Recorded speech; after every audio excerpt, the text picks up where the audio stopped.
Santa का तोहफा। ठंडी सर्दियों की रात थी। गांव के हर घर में क्रिसमस की तैयारियां जोरों से चल रही थी। बच्चे अपने घरों के बाहर रंग बिरंगी लाइट से सजा रहे थे और क्रिसमस ट्री को भी सुंदर सुंदर सजावट से भर रहे थे। लेकिन गांव के एक कोने में नन्हा राहुल अकेला और उदास बैठा था। राहुल का परिवार गरीब था। उसके पास क्रिसमस ट्री सजाने या महंगे उपहार खरीदने के पैसे नहीं थे। राहुल ने खिड़की से बाहर देखते हुए आसमान की ओर कहा, काश इस क्रिसमस पर मेरे पास भी कुछ खास होता।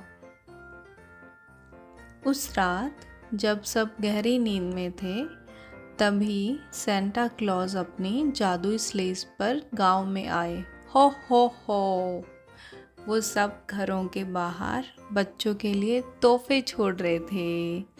लेकिन जब सेंटा राहुल के घर के पास पहुंचे तो उन्होंने देखा कि राहुल के घर में कोई रोशनी नहीं है और क्रिसमस ट्री भी नहीं है। सेंटा को बहुत अजीब लगा। वो अंदर झांकने लगे।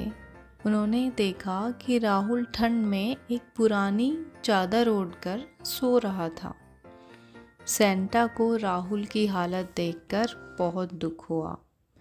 उन्होंने सोचा, इस बार राहुल के लिए कुछ खास करूँगा। सेंटा ने अपने बैग से एक चमकदार स्टार निकाला और उसे राहुल के घर के ऊपर लगा दिया। साथ ही उन्होंने राहुल के लिए जादुई तोहफों से बड़ा एक डिब्बा भी रखा। डब्बे में गरम कपड़े, किताबें और खाने के लिए स्वादिष्ट चीज़ें और एक छोटा लेकिन बहुत ही सुंदर क्रिसमस ट्री भी था। सेंटा ने मुस्कुराते हुए कहा, खुशियाँ केवल अमीरों के लिए ही नहीं, हर बच्चे को खुश रहने का हक है। और इतना कह के सेंटा वहाँ से चले गए। अगली सुबह जब राहुल उठा तो उसने देखा कि उसके घर के ऊपर एक बड़ा चमकता हुआ स्टार था। उसने जल्दी से दरवाज़ा खोला और वहाँ जादुई डब्बा देखकर खुशी से झूम उठा।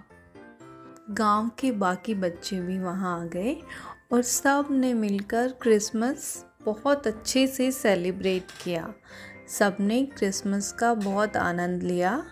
उस दिन राहुल ने महसूस किया कि सच्ची खुशी दूसरों के साथ बांटने में है।